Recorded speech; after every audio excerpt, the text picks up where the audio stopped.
जब से माफिया अतीक के अवैध कब्जे का योगी सरकार हिसाब कर रही है, तब से पीड़ितों को इंसाफ की आस जगी है। अब दोनों की मौत के बाद तमाम पीड़ित पुलिस से संपर्क साध रहे हैं।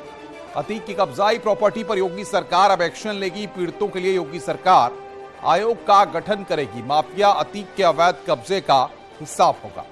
पीड़ितों ने सीएम योगी से इंसाफ की गुहार लगाई है। पीड़ितों को उनकी प्रॉपर्टी अब योगी सरकार वापस दिलाएगी। तो सवाल वही है कि पीड़ितों को मिलेगा इंसाफ और अवैध कब्जे का होगा हिसाब। योगी सरकार इसमें मदद करेगी और पीड़ितों को अब प्रॉपर्टी वापस होगी।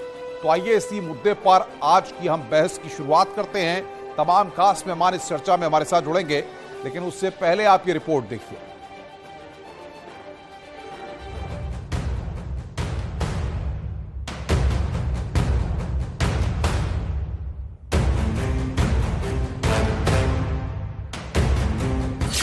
माफिया से पीड़ितों को मिलेगा इंसाफ, अवैध कब्जे का होगा हिसाब।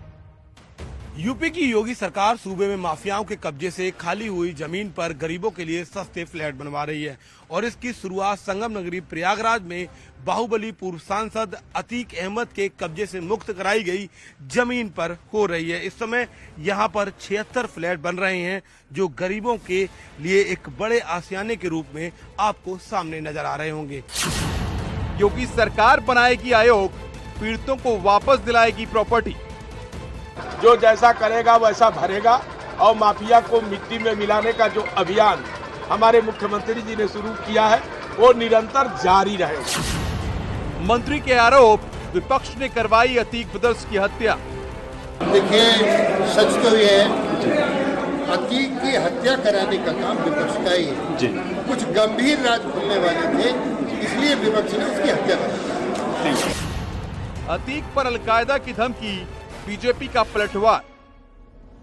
देखिए, ये सब का कोई औचित्य नहीं है। मैं यह मानता हूं कि धमकी देने वाले बार बार देते रहते हैं, लेकिन अभी केवल यह है कि कमल खिल रहा है। माफिया ब्रदर्स मर्डर, शूटर्स 3 नहीं 5 थे। प्रयागराज में ये तीनों शूटर्स लवलेश तिवारी, अरुण मौर्य और सनी सिंह कहां पर रुके हुए थे? आखिर कैसे इन्होंने वारदात को अंजाम दिया? तो इस वक्त नेटवर्क 18 उसी होटल पर पहुंच चुका है। सबसे पहले ये तस्वीर हम आपको दिखा रहे हैं कि प्रयागराज के रेलवे स्टेशन के बगल में होटल स्टे इन में ये तीनों आरोपी रुके थे। 13 अप्रैल की शाम 8:30 बजे यहां पर इन्होंने चेकिंग किया।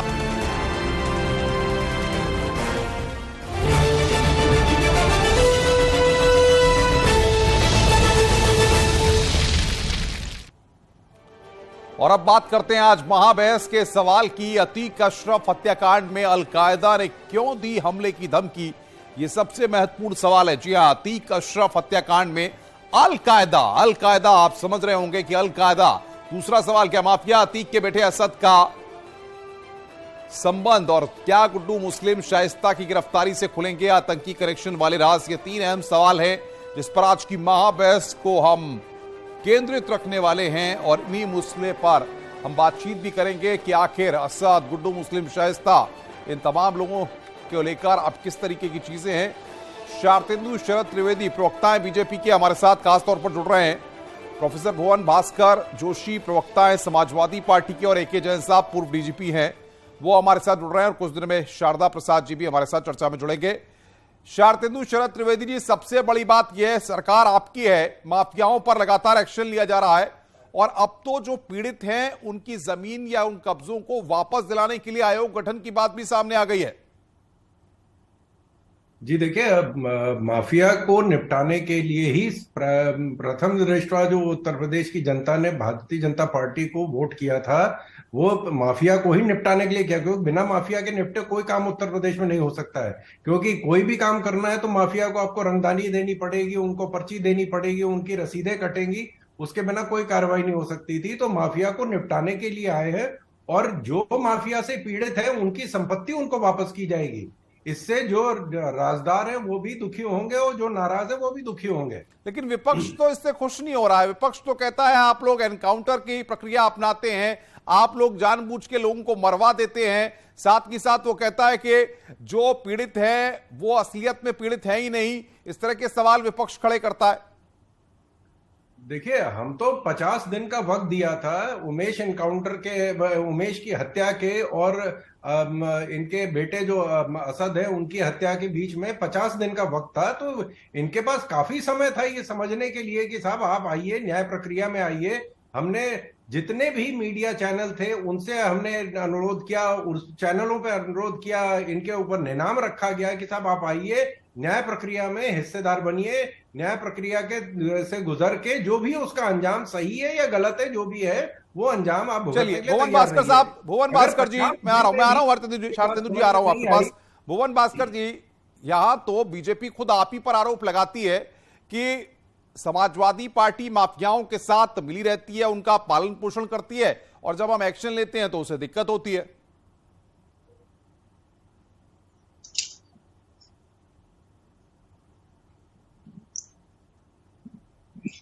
भुवन जी, आवाज आ रही है आपको मेरी? AK जैन साहब मेरे साथ हैं, पूर्व डीजीपी। जैन साहब, स्वागत है आपका हमारे साथ चर्चा में। सबसे बड़ी बात यह है कि अतीक और अशरफ, इन दोनों को लिया जाए, और उसके बाद जिस तरीके से पूरी चीजें प्रोसेस में हो रही हैं, इन्वेस्टिगेशन फ्रंट पर जो चीजें हो रही हैं, और अल कायदा की एंट्री, आप किस तरीके से देखते हैं? क्या कोई मैसेज देने की कोशिश है इसके जरिए? देखिए, ये किसी सिरफिरे का भी काम हो सकता है कि किसी सिरफिरे ने ऐसी कोई धमकी दी हो। इसके पीछे सत्यता भी हो सकती है। इससे कोई घबराने की या कोई चिंतित होने का कोई वजह मैं नहीं समझता, क्योंकि अल कायदा का कोई फुटप्रिंट इंडिया में कोई है नहीं। देखिए, ये इन्होंने पहले भी कई बार प्रयास किया है। जिस प्रकार की अतीक की गतिविधियां थी, इसकी संभावना पहले भी व्यक्त की गई थी कि इसकी एंटी नेशनल एक्टिविटीज में भी सम्मिलित था। लश्कर तैयबा से, आर्म्स स्मगलर्स से इसके संबंधों की बात खुलेआम आई थी कि इसके संबंध हैं उनसे, ISI वगैरह से। तो अल कायदा को भी हो सकता है इससे कष्ट हुआ हो, या अल कायदा का भी ये हो सकता है इंडिया में कोई एसेट रहा हो, इसलिए उनको भी हो सकता है कोई कष्ट इस बात का हो कि भाई ये कैसे मारा गया।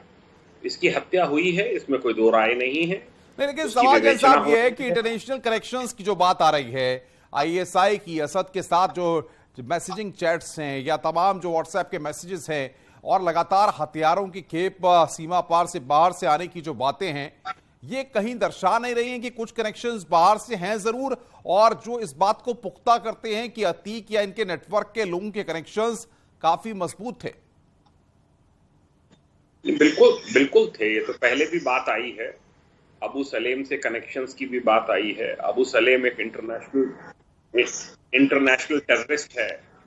तो अबू सलेम से अगर कनेक्शन है तो इसका बाहर के किसी भी टेररिस्ट से संबंध हो सकता है। अभी पीछे जब इसके शूटर्स भागे थे तो बताया गया था कि उसमें से एक ने अबू सलेम की मदद लेने का प्रयास किया छिपने के लिए। तो ये सब देशद्रोही गतिविधियों में भी लिप्त थे, और जिस प्रकार की ये क्रिमिनल एक्टिविटीज कर रहे थे, मुझे इसमें कोई बहुत शक नहीं होगा कि इनका संबंध बाहर के टेररिस्ट ऑर्गेनाइजेशन से भी हो। मैं आपसे भी जैन साहब और बारीकी से समझूंगा चीजों को। भुवन भास्कर जी हमारे साथ हैं, आवाज आ रही हो भुवन भास्कर जी? तो बीजेपी लगातार आपकी पार्टी पर सवाल खड़े करती है कि आपकी पार्टी माफियाओं का पालन पोषण करती है, आपकी पार्टी कोई कार्रवाई नहीं करती है। ये मैं आपसे समझूंगा, लेकिन सबसे बड़ी बात यह है कि शारदेंदु जी, आपकी सरकार जिस तरीके से माफियाओं से जो जमीनें कब्जा की गई हैं उन पर फ्लैट बना रखी है, उनको गरीबों को देगी, तो इसके जरिए क्या मैसेज आप देने की कोशिश कर रहे हैं?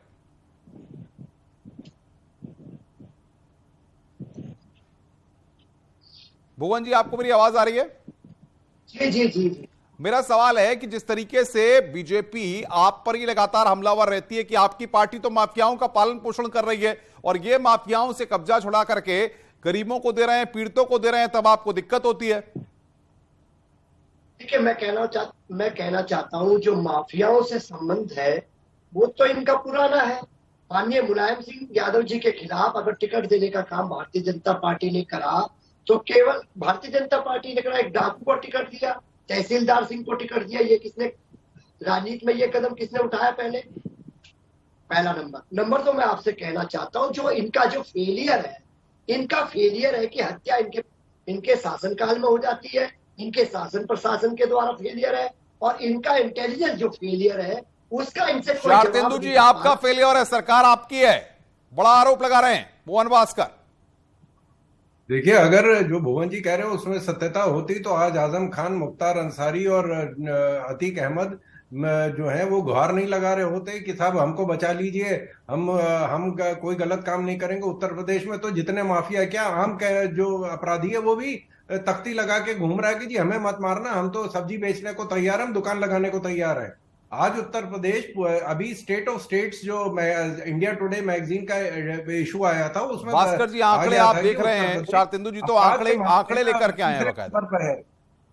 मैं आपको आंकड़े बता देता हूं। आज उत्तर प्रदेश जंगल राज बन चुका है। मैं आपको बताना चाहता हूं, बलिया में हेमंत यादव छात्र नेता छात्र की पेपर दे के आ रहा था, उसकी हत्या हो गई। जालौन में परसों हमारी बेटी छात्रा पेपर दे के आ रही थी, उसकी हत्या कर दी। गाजियाबाद में जिम ट्रेनर जितेंद्र यादव की हत्या हो जाती है। विकास दुबे का आपने नाम सुना है। आगरा में आकाश गुजर, ये बच्चा मध्य प्रदेश का था, परीक्षा देने उत्तर प्रदेश आया था अग्निवीर की, इसका एनकाउंटर कर दिया। असद गुलाम, उमेश पाल, ये सब बच्चा किसके प्रदेश, किसके राज शासनकाल में हो रही है? भुवन भास्कर जी, मैं जवाब लूंगा शारदेंदु जी से इस पर, लेकिन हमारे पास एक रिएक्शन है इस पूरे मसले पर।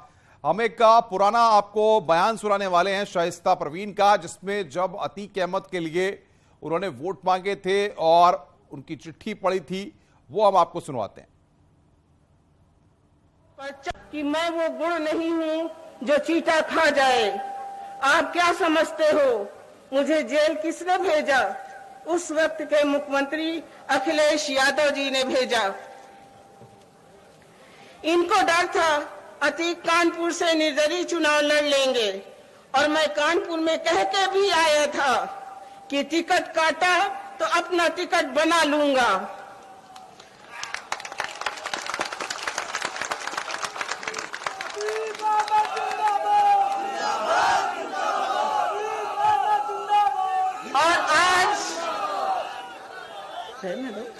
और आज अल्लाह का शुक्र है कि अपने कलमा गो भाई का टिकट बन गया कि मैं वो गुण नहीं। तो लगातार हमारे साथ खास मेहमान बने हुए ए.के. जैन साहब हमारे साथ बने हुए हैं। जैन साहब, सवाल ये है कि अगर कोई इसी तरह से अपने नेक्सस को ऑपरेट करता है और इंटरनेशनल लेवल पे ऑपरेट करता है, तो हमारी जितनी एजेंसीज हैं, क्या उनको कभी इसकी कानो कान खबर नहीं लगती है कि किसी के आईएसआई के साथ संबंध है, कोई आईएसआई के साथ चैट कर रहा है, कोई अलकायदा के साथ संपर्क में है, कोई सीमा पार से हथियार मंगाने की कोशिश कर रहा है ड्रोन के जरिए? ये सारी चीजें क्यों कभी ट्रेस आउट नहीं हो पाती हैं? देखिए, हो सकता है कोई डायरेक्ट संबंध ना रहे हों, इनडायरेक्ट संबंध रहे हों, बीच में बिचौलिए हों, बीच में आर्म्स स्मगलर्स हों जिनके माध्यम से संपर्क हो। ये तो सब अब धीरे धीरे सारी परतें खुलेंगी। इसमें इंटेलिजेंस एजेंसीज, आईबी, रॉ सब लगी हुई हैं। ये अलकायदा का जो थ्रेट का लेटर आया है, इसकी विस्तृत जांच एटीएस और सभी इंटेलिजेंस एजेंसीज कर रही हैं। इसकी तह तक जाने का पूरा प्रयास करेंगी। किसी भी थ्रेट को इस प्रकार की जो मिलती है उसको लाइटली नहीं लिया जाता है, उस पर तुरंत अलर्ट जारी होता है। चाहे वो किसी सिरफिरे का ही काम हो, आपने देखा होगा अक्सर रेलवे स्टेशन फला उड़ा देंगे, फला को मार देंगे, जान से मारने की धमकी दे देंगे। कोई कई सिरफिरे होते हैं जो निकलते हैं, पर यह भी संभावना है कि अलकायदा का हो सकता है, और इसको गवर्नमेंट और एजेंसी सब सीरियसली लेते हुए उस पर कार्रवाई कर रही हैं और पुख्ता इंतजाम किए जा रहे हैं। बिल्कुल। भुवन भास्कर जी, आपके पास आ रहा हूं। आप लोग लगातार आरोप लगाते हैं कि योगी सरकार में सिर्फ कुछ एक माफियाओं पर ही एक्शन हो रहा है, बल्कि बहुत सारे लोगों को छोड़ दिया गया है।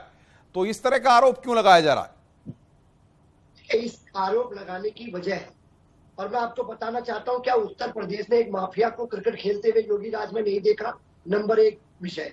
नंबर 2 विषय मैं आपको बताना चाहता हूं, इनके कैंडिडेट थे प्रयागराज के डॉक्टर पटेल, एमएलसी का चुनाव लड़े, इसी बार लड़े, और वो कह रहे थे कि मुझे माफिया ने चुनाव हरा दिया। शारदेंदु जी, अब आपकी जवाब देने की बारी है। भाई, आप ही काउंटर दीजिए, आप कम से कम बता तो दीजिए क्यों आपको ये लोग अपराधी नहीं दिखते हैं? देखिए, जब हम लोगों ने कार्रवाई करी थी विकास दुबे पे और विजय मिश्रा पे, तो ये बता दिया गया था कि साहब भारतीय जनता पार्टी ब्राह्मणों के खिलाफ है, जब हमने कार्रवाई करी आतंकियों पे, मलिहाबाद में 6 आतंकी पकड़े गए तो भारतीय जनता पार्टी आतंकियों के खिलाफ हो गई। जब हम अंकित जाट, आकाश गुर्जर पे कार्रवाई हुई तो भारतीय जनता पार्टी ओबीसी के खिलाफ हो गई। हम जिस पे कार्रवाई करते हैं, हम तो सब पे कार्रवाई कर रहे हैं, किसी वर्ग जाति विशेष से। भुवन जी को नहीं दिख रहा है, भुवन जी को नहीं दिख रहा है, इनको आप बता दिया करिए कार्रवाई करने के बाद। नहीं, देखिए हम तो इनसे पूछना चाहते हैं, प्रदेश और देश ये जानना चाहते हैं कि माननीय मुख्यमंत्री जी अपने स्वजातीय लोगों पे कब, जो अपराधी उन पे कब करेंगे। 22 मंत्री इनके दागी हैं, 22 और गंभीर किस्म के दाग लगे हुए इनके कैबिनेट में जो 22 मंत्री है, उन पे कब कार्रवाई करेंगे। इनका जो मिशन है, इनका मिशन सिंगल मिशन है कि एक धर्म विशेष, एक जाति विशेष पर टारगेट करना। इसी मिशन के लेके चलने का काम करते हैं, इसी का हम लोग विरोध करते हैं। शारदेंदु जी, 6 साल के मैं आऊंगा आपके पास। मेरे साथ शारदा प्रसाद जी जुड़ गए हैं, पूर्व डीजीपी हैं। सर, आपका भी स्वागत है। सर, सबसे बड़ी बात यह है कि उत्तर प्रदेश में योगी सरकार कानून व्यवस्था और तमाम मसलों को लेकर के लगातार कदम उठा रही है, और अतीक और अशरफ को लेकर के जिस तरह का इंसिडेंट हुआ है, उसके बाद आपको नहीं लगता कि कुछ कदम उठाए जाना बेहद जरूरी है? देखिए, मैं ये कहूँगा कि जो वहाँ पर सरकार है उत्तर प्रदेश में, उन्होंने इस विषय में बहुत से कदम उठाए हैं, जिसमें से कुछ कदम तो सार्वजनिक भी हैं, जैसे कि जो गठन किया गया है, एसआईटी का गठन किया है और कोई इंक्वायरी भी ऑर्डर हुई है। तो बहुत से कदम हैं जो कि हमारे सार्वजनिक पटल पर हैं, और बहुत से ऐसे कदम होते हैं जो कि सार्वजनिक पटल पर नहीं रहते हैं, फिर भी लिए जाते हैं। और मैं कहूँगा कि एज पहले के मैं डीजीपी रहने के नाते जानता हूं कि बहुत से कदम हम लेते हैं जो कि सार्वजनिक नहीं करते हैं। तो माफिया हो या अपराधी हो, उन पर जो नकेल कसी जानी है वो तरह तरह से नकेल कसी जाती है, और मैं समझ रहा हूं कि उत्तर प्रदेश सरकार अवश्य ही इस विषय पर काम जरूर कर रही है। और क्योंकि अगर ना करती होती तो आज जो अपराधियों में जो भय है वो भय ना बनता। बहुत महत्वपूर्ण बात आपने कही। के जैन साहब, सवाल ये भी आ रहा है कि वहां पर अतीक और अशरफ को मारने के लिए जो 3 लोग नहीं थे बल्कि 5 लोग थे, तो आपका अनुभव क्या कहता है? एक लंबा अनुभव उत्तर प्रदेश पुलिस में आपका है, इस तरह के ऑपरेशंस या इस तरह की जब घटनाएं सामने आती हैं तो नेक्सस किस तरीके से काम करता है, और इस पूरे केस में आपकी स्टडी क्या कहती है? देखिए, ये तीन सिर्फ मोहरा भर हैं, किराए के टट्टू हैं। इनकी कोई व्यक्तिगत अदावत नहीं है अतीक से, अशरफ से। इनको तो फाइनेंस किया गया है। ये बड़े गरीब सी बैकग्राउंड के हैं, 6-6, 8-8 लाख की पिस्टल अफोर्ड नहीं कर सकते हैं, ना इतना बड़ा ऑपरेशन सोच सकते हैं। ये कराया गया है, ये तो हायर्ड किलर्स की तरह हैं। और वो इनके आका कौन हैं, किन्होंने कराया है, उसी की छानबीन चल रही है। कभी उसमें बाबर गिरोह का नाम आता है कानपुर के, कभी उसके जितेन गोगी का आता है, कभी लॉरेंस बिश्नोई का आता है, कभी सुंदर सिंह भाटी का आता है। तो ये इसकी छानबीन लगातार चलेगी। इनकी जो इनके मोबाइल्स हैं वो खंगाले जा रहे हैं, सब चीज़ें निकलकर सामने आ जाएंगी कि किन्होंने कराई है हत्या। 2 भी हो सकते हैं, 5 भी हो सकते हैं, बड़ा ग्रुप भी हो सकता है। देखिए, पीछे जो है ये आपको भी पता है कि पीछे होम मिनिस्टर ऑफ इंडिया ने, अमित शाह जी ने आदेश दिए थे NIA को कि गैंगस्टर्स के ऊपर इंटर स्टेट छापे डाले जाएं। जी, गैंगस्टर्स जो हैं, कुछ जो दिल्ली बेस्ड हैं, कुछ हरियाणा पंजाब बेस्ड हैं, उनके लिंक्स अन्य प्रदेशों में भी हो गए हैं। इसीलिए ये छापेमारी हुई थी। सिद्धू मूसेवाला की हत्या हुई, बड़े बड़े हत्याकांडों को इन्होंने अंजाम दिया है। इसकी भी तह तक जाना होगा, और फिर इसमें जो साहब, बहुत बहुत शुक्रिया आपका अपना कीमती वक्त हमारे लिए देने के लिए। भुवन भास्कर जी, शाइस्ता परवीन का एक पुराना बयान, एक स्टेटमेंट हम सुनवा रहे हैं, जिसमें उन्होंने समाजवादी पार्टी पर और अखिलेश यादव पर ये हमला किया, उन्हीं को जिम्मेदार बता दिया अतीक अहमद की स्थिति के लिए और तमाम चीजों के लिए। क्या कहेंगे आप? जिनके साथ आप खड़े होने की बात कर रहे हैं वो तो एक समय आप ही पर सवाल खड़ा कर रहे थे। तो पहले तो भ्रम फैलाया जा रहा है हम किसके साथ खड़े हैं। हम लोग खड़े हैं संविधान के साथ, कानून के साथ। हमारी लड़ाई कोई व्यक्ति विशेष नहीं है, कोई समुदाय नहीं है। हमारी लड़ाई है कि जो इन्होंने हलफनामा दिया था उत्तर प्रदेश की सरकार ने सुप्रीम कोर्ट को, उस हलफनामे के आदेश को पालन करने में ये लोग असफल हुए। इनका इंटेलिजेंस फेल हुआ, इनकी सरकार फेल हुई, इनका लॉ एंड ऑर्डर का फेल हुआ। हाँ, मैं कहना चाहता हूं, मैंने आपका जो आपने स्टेटमेंट दिखाया वो मैंने धैर्यपूर्वक सुना भी और देखा भी। मैं बताना चाहता हूं सार्वजनिक जीवन में, राजनीतिक जीवन में माननीय अखिलेश यादव जी किसी अपराधी को पसंद नहीं करते और उन्होंने निश्चित तौर पे उनको पार्टी से निकाला, उनका टिकट भी तो फिर बीजेपी क्यों आरोप लगाती है, क्यों आरोप लगाती है आप पर? इनको क्यों दिखता है कि आप माफियाओं का समर्थन करते हैं, उनका साथ देते हैं, उनको टिकट देते हैं? क्यों ये आरोप लगाते हैं? मैं आपको बताना चाहता हूं, जब हम इनकी, देखिए जब से बहस शुरू हुई है मैं सीधा लॉ एंड ऑर्डर पे पकड़ रहा हूँ बात। मैं बात कर रहा हूं, मैं किसी धर्म की बात नहीं कर रहा। यही तो दिक्कत है, जब हम इनका फेलियर गिराने लगते हैं तो निश्चित तौर पर इस तरह की बातें करने लगते हैं। इस पार्टी का तो इतिहास ये रहा है कि कंधार जाके आतंकवादियों को छोड़ के आती है। ये लोग बातें, ये पाठ पढ़ाने का काम करते हैं। और मैंने आपको बताया इनका एमएलसी आरोप लगा रहा था इन पे। शारदेंदु जी, आप सुन रहे हैं ना भास्कर जी की बातों को? अब तो कम से कम ये बनता है कि भाई आज सरकार आपकी है और उसके बाद भी स्थितियां अगर ऐसी हैं तो। देखिए, मैंने आपको बताया कि 26 दिसंबर का जो इंडिया टुडे की रिपोर्ट है, इसमें पहले नंबर पर भारत, उत्तर प्रदेश पहले नंबर पर है लॉ एंड ऑर्डर के मामले में। सबसे अच्छी performance among the large states Bharatiya Janata party की उत्तर प्रदेश सरकार है। और दूसरी चीज ये है कि इसने पहली बार अपराध नहीं किया था। जब उमेश पाल की हत्या हुई थी पहली बार अपराध नहीं किया था। इसके जो अपराध के जो पूत के पांव पालने में देखे जाते हैं, उसके अपराध के तो लक्षण 1969 में आ गए, 79 में आ गए थे। पहला इसने मर्डर किया था 1979 में किया था। और उसके बाद इसने जितने भी कदम उठाए हैं, लेकिन ये आरोप लगा रहे हैं कि आप चुन चुन के देख के कार्रवाई कर रहे हैं। कार्यकाल में बना 4 बार इनकी सरकार थी। अरे आप कार्रवाई करते, पहली बार कन्विक्शन हुआ है जब भारतीय जनता पार्टी। भुवन जी बोलिए। पहली बार माफिया जो है उसको पंजाब की जेल है, उनको बताना चाहता हूँ माननीय अखिलेश यादव जी की सरकार में उमेश पाल जी का एक बाल भी वाक़ा नहीं हुआ, लेकिन योगी सरकार आते ही वो गवाह को हत्या हो जाती है। आप अपनी फेलियर का कब तक उदाहरण देते रहेंगे दूसरों के दावे पे? मैं आपको, आपका फेलियर है, आपका इंटेलिजेंस फेलियर है, आपका लॉ एंड ऑर्डर फेलियर है। जो उमेश पाल की हत्या जिंदाड़े हो गई हमारे कार्यकाल में तो सुरक्षित अखिलेश यादव जी के कार्यकाल में। आप बताइए देश और प्रदेश को। देखिए, इनके कार्यकाल में हर घर में एक इंटेलिजेंस अफसर रहता था, तो इसलिए इनके कार्यकाल में कभी कोई इस तरह की घटना नहीं घटी। भारतीय जनता पार्टी कार्यकाल में हर घर में जो है इंटेलिजेंस एजेंट नहीं है, इसलिए ये कार्रवाई हो गई है। जो सुरक्षा दी गई थी, जिस तरह की ट्रेनिंग इन्होंने दी थी माफिया को, जिस तरह का संरक्षण इन्होंने माफिया को दिया था, उनको पूरी तरह ट्रेन थे कि किस तरह इलेक्ट्रॉनिक इंटेलिजेंस को जो है वो झांसा देना है, किस तरह कोई भी इंटरनेट बैंकिंग के सिस्टम को इस्तेमाल नहीं करना, कैसे छुपना है, कहां भागना है। शारदा प्रसाद जी, सियासी बात से अगर देखा जाए तो योगी सरकार उत्तर प्रदेश में जिस तरीके से माफियाओं पर एक्शन ले रही है, क्या आपने इससे पहले अपने कार्यकाल में कभी इतना एक्सपीरियंस देखा है? आपने इतना अनुभव किया है कभी? देखिए, माफियाओं पर एक्शन लेने का समय समय पर काम होता है, पर किसी समय में वो सामने आता है ज़्यादा, किसी समय में कम सामने आता है। पिछले कुछ समय से कम इस सरकार की एक स्पष्ट नीति रही है कि माफिया को संरक्षण नहीं मिलेगा, और ये चीज़ जग जाहिर है। इसलिए एक उचित संदेश जो है वो पुलिस में और अधिकारियों में जाता है, और साथ साथ ऐसा ही एक संदेश जो है वो अपराधियों में भी जाता है कि ये सरकार माफिया को सपोर्ट नहीं करेगी। तो एक अच्छी बात है जिसका हमको समर्थन करना चाहिए। लेकिन सवाल सबसे बड़ा ये भी होता है कि अगर हम देखें पुराने समय का, और अब तो टेक्नोलॉजी का थोड़ा विस्तार भी हुआ है, नए नए युवा, नए नए अपराधी, नए नए माफिया तकनीक का प्रयोग करके, इंस्टाग्राम, फेसबुक, ट्विटर, तमाम चीजों का प्रयोग करके देश के बाहर अपने कनेक्शंस डेवलप कर रहे हैं और उससे तमाम एक्टिविटीज या नेक्सस को मजबूत कर रहे हैं। इस पर कैसे लगाम लगेगी? इस पर लगाम लग सकती है, अवश्य लगाम लगेगी।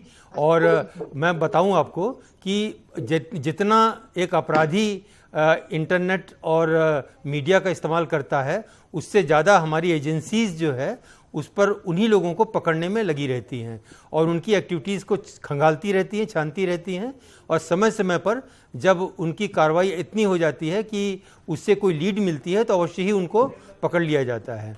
तो कोई अपने को ये ना समझे कि मैं इंटरनेट पर छुप करके काम कर रहा हूँ, कोई देख नहीं सकता है। सभी एजेंसियां लगी रहती हैं, अपना अपना काम करती हैं और लोग पकड़े भी जाते हैं। लेकिन होता यह है कि लोग पकड़े जरूर जाते हैं, लेकिन पब्लिसिटी कम होती है, और पब्लिसिटी होना भी नहीं चाहिए, क्योंकि पब्लिसिटी होगी तो जो पकड़ने वाले हैं उनकी कार्रवाई पर थोड़ी सी दिक्कत आती है, क्योंकि तब उनके जो मेथड्स हैं वो मेथड सामने आ जाते हैं। अपराधी अपना बचाव करने के लिए कोई और तरीका तब इस्तेमाल करते हैं। बहुत महत्वपूर्ण बात आप कह रहे हैं जी। शारदेंदु जी, अब सवाल ये होता है कि सरकार का फोकस क्या है? पुलिस इन्वेस्टिगेशन कर रही है, प्रशासन अपनी जांच कर रहा है, लेकिन सरकार का क्या फोकस है? क्या इसी तरह से माफियाओं पर कार्रवाई जारी रहेगी? इसी तरह से आप सभी माफियाओं की संपत्ति को जब्त करके गरीबों के लिए आवास बनाएंगे? अनुपम जी, निरंतर कार्रवाई होगी, दिन दूनी रात चौगुनी कार्रवाई होगी, किसी को बख्शा नहीं जाएगा। आप देखें 300 करोड़ रुपया जो व्यापारियों से वसूले गए हैं कानपुर में, वो कैश निकला है। ये पहले नहीं, ये उन्होंने उस दिन नहीं कमाया था जिस दिन ये पकड़ा गया था। इसके इतिहास बहुत पुराना चला आ रहा है उत्तर प्रदेश में। आप देखें मुख्तार अंसारी और आजम खान जो है, आजम खान का ये हाल था 1760 में यतीम खाना जो हेरिटेज बिल्डिंग थी वो समाजवादी पार्टी ने इसको दे दी। उर्दू गेट जो बना है वो समाजवादी पार्टी ने सरकारी जमीन पे बनवाया। 12 करोड़ का cultural centre Uttar Pradesh cultural department ने इनकी यूनिवर्सिटी के अंदर बनाया है। ये सरकार शामिल थी इसमें। मैं अपराधियों की बात नहीं कर रहा हूं। माननीय जो मुख्यमंत्री हैं मुलायम सिंह जी, उन्होंने खुद अमिताभ ठाकुर जी को धमकी दी थी लखनऊ में कि साहब तुम पहचान रहे हो मेरी आवाज, देख लो, समझ लेना, ध्यान रखना, तुम दिक्कत हो जाएगी। भुवन जी जवाब दीजिए। ये तो कह रहे हैं कि इतिहास आपका पुराना है, इन सारी चीजों का इतिहास आपका पुराना है। भुवन जी जवाब दीजिए, 30 सेकंड, वक्त की मेरे पास कमी है। मैं बताना चाहता हूं प्रदेश में क्या माहौल है। अब किसानों की जब हत्या होनी होती है तो आतंकवादी की आवश्यकता नहीं होती है, अपराधी की आवश्यकता नहीं होती है। भारतीय जनता पार्टी का नेता का बेटा ही निकल पड़ता है अपनी थार को लेकर और धार देने का काम करता है। कानपुर में अभी देखिए आपने क्या करा, एक गरीब माँ बेटी को इन्होंने के प्रशासन ने सरेआम हत्या कर दिया। ये लोगों के हाथी के दांत दिखाने के हो रहे, इनका शासन प्रशासन और आज उत्तर प्रदेश जंगल राज बन चुका है। मैं बहुत जिम्मेदारी से इस बात को कहना चाहता, मैंने बहुत सारे उदाहरण आपको दिए, मैं बार बार रिपीट नहीं करना चाहता। ये स्थिति आज है और आज ये अगर इसको आप देश के उदाहरण देकर कि पहले भी कस्टोरियल डेथ हुई है, विदेशों के उदाहरण देकर अगर गलत बात। भुवन जी मेरे पास वक्त की कमी है, रोकना चाहूंगा आपको। भुवन जी आपका, शारदेंदु जी आपका, शारदा जी आपका, हमारे साथ जुड़ने के लिए बहुत बहुत शुक्रिया। लेकिन सबसे बड़ी बात यह है, माफिया अगर आम लोगों को प्रताड़ित कर रहा है, माफिया अगर किसी की जान ले रहा है, माफिया अगर धार्मिक उन्माद पैदा कर रहा है, तो कोई भी उसके समर्थन में नहीं आएगा, फिर चाहे वो कोई भी हो। अब सबसे बड़ी बात यह, चाहे जो सरकार हो, चाहे योगी सरकार हो, चाहे पूर्व की जो सरकारें हों, सबके पन्ने कहीं ना कहीं खुल खुल करके सामने आते हैं। अब की सरकार एक्शन ले रही है तो गरीबों को अगर उनके आवास दे रही है और उनके कब्जे हुई जमीनों को वापस दिला रही है, तो वो एक काबिले तारीफ कदम है। महाबहस में आज बस इतना ही। नमस्कार।